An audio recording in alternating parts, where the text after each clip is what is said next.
कन्हैया वैसी गैया को चरा रहे। देखिए कन्हैया का कितना बढ़िया भाव है। जिस गैया के लिए कन्हैया ने द्वापर युग में ग्वाले बनकर के गैया चराई, आज हम और आप उन्हीं गौ माता का सम्मान नहीं कर रहे। सुनते तो सब हैं लेकिन सम्मान कोई नहीं करता। हमारे गांव में तो गैया रहती भी है, लेकिन भैया शहरों में तो गौ माता की स्थिति खराब है।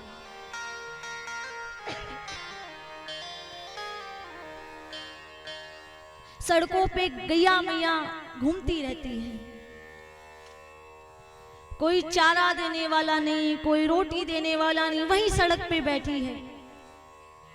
सोचिए जिस गौ माता के लिए ठाकुर जी क्या कह रहे हैं, विप्रधेनु सुर संत लीन मनुज अवतार, जिनकी रक्षा के लिए उन्होंने अवतार लिया, आज उसी गौ माता की दुर्गति हो रही है। लोग क्या कर रहे हैं, प्लास्टिक का उपयोग करते हैं, प्लास्टिक का उपयोग करके पन्नी में सब लेके सामान लेके पन्नी को फेंक देते हैं, और वही कूड़ा जब गौ माता के पास जाता है, गौ माता छांटती है, उसमें कुछ भोजन मिलता है तो प्लास्टिक को खा जाती है। अब जो प्लास्टिक हमारे एटमॉस्फेयर में ना गल रहा है ना सड़ रहा है, वो गौ माता के पेट में जाके कितना नुकसान करेगा। हजारों करोड़ों गौ माता रोज मर रही है, लेकिन देखने वाला कोई नहीं है। भैया गौ माता के अंदर 33 कोटि देवी देवताओं का वास होता है। जब गौ माता आई ना तो लक्ष्मी मैया गौ माता के पास आई कि मुझे आप स्थान दीजिए। सरस्वती मैया आई, मुझे स्थान दीजिए। गौ माता ने कहा कि देवी हर अंग में सभी देवी देवताओं का स्थान हो गया है, अब आपके लिए कोई भी स्थान शेष नहीं है। लक्ष्मी मैया सरस्वती मैया बोलने लगी कि नहीं नहीं, मैं तो आपके पास आई हूं, मुझे तो स्थान चाहिए। गौ माता ने कहा 2 ही स्थान शेष बचे हैं, अगर आप रहना चाहती हैं तो वहां रह सकती है। लक्ष्मी मैया ने पूछा आप मुझे स्थान बताइए, मैं आपके वही निवास करूंगी। गौ माता ने कहा कि मेरे गोबर में लक्ष्मी का निवास और मेरे मूत्र में सरस्वती का निवास रहेगा।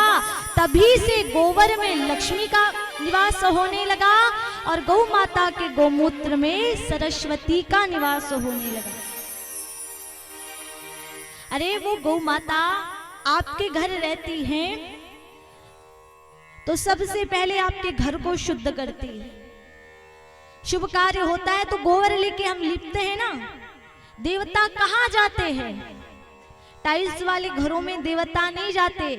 जहां पे गाय के गोबर से शुद्ध लेपन होता है वहां देवता निवास करते हैं।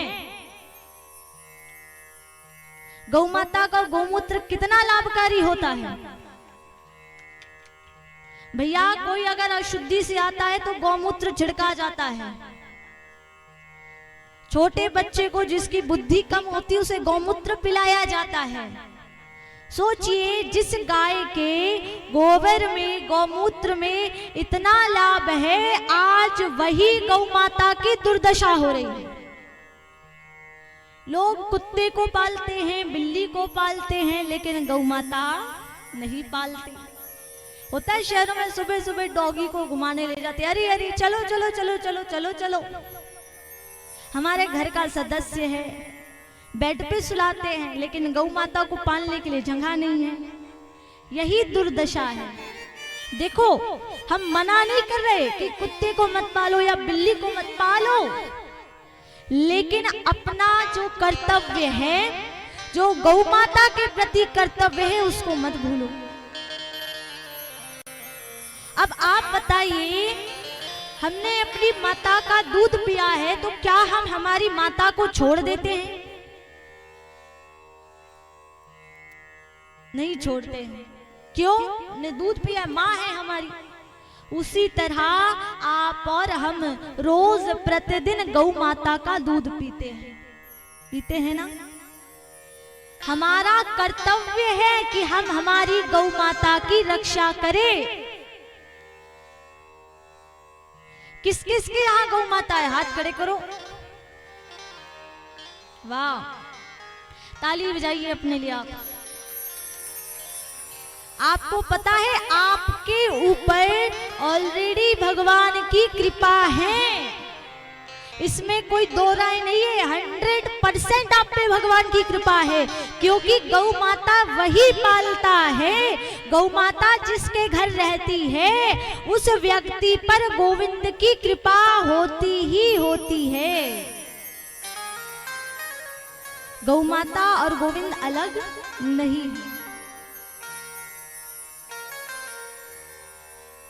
हमारी आपसे प्रार्थना है, जहां भी गौ माता दिखे, अगर आपको अस्वस्थ दिखे तो आप गौशाला में जाइए, गौ माता को वहां छोड़िए। अन्यथा अगर आपके पास व्यवस्था है तो जितना ज्यादा हो सके गौ माता का पालन करिए। गौ माता को ऐसे नहीं छोड़ना है।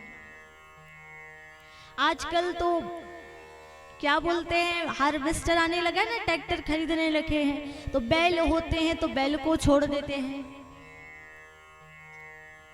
है ना। ऐसे ही छोड़ दिया जाता है रोड में कि जाए, अब वैसे ही छूट रहा है। अब बैल का कोई काम नहीं, इधर उधर घूमता रहता है। जब उसे कोई पालता नहीं है तो वो जो कत्ल खाने वाले आते हैं ना, वही गाड़ी में भरते हैं और उसे ले जाके काट देते हैं। अब इसमें किसका दोष है?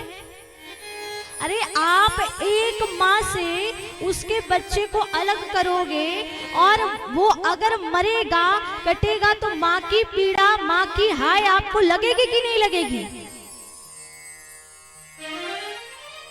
गौ माता बूढ़ी हो जाती है, लोग छोड़ देते हैं, बोले कौन पाल रहा है, बूढ़ी गैया दूध देती नहीं है, काम की नहीं है, भूसा खाती है, छोड़ दो। अब आप तो छोड़ देते हो, आपको तो हो गया, आप तो घर आके बढ़िया रोटी खाते हो, पनीर खाते हो दबा के, लेकिन गौ माता के साथ क्या होता है कोई ध्यान नहीं देता। और मेरी बात को आप गांठ बांध लीजिए, अगर आपके द्वारा छोड़ी हुई गौ माता को जितनी तकलीफ होती है उससे 100 गुना ज्यादा तकलीफ आपके जीवन में आती है, इसमें कोई संदेह वाली बात नहीं है। और यहाँ तो यहाँ, वहां भी बचाने वाला कोई नहीं रहता। कितना ही गोविंद पुकार लो, कितना ही पुकार लो, कितना ही कर लो, कोई लाभ नहीं है।